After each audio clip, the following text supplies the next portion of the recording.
એના વિશે તો કંઈ પણ કહેવું યોગ્ય નથી. હું બહુ નાની બોલું એમની ઓળખ માટે. તો એમની સાથે મળીને એક પ્રયાસ કર્યો છે કે બાળકોને ઉખાણા પહોંચાડીએ અને એવા ઉખાણા દ્વારા ખૂબ રમતા રમતા બાળકો ઘણું બધું શીખી શકે.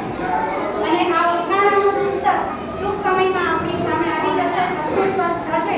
અને આ ઉખાણાની પ્રસ્તાવના મળી છે બાળ સાહિત્ય અકાદમીના યશવંતભાઈ મહેતા, જેમના 500 ઉપર પુસ્તકો આવી ચૂક્યા છે.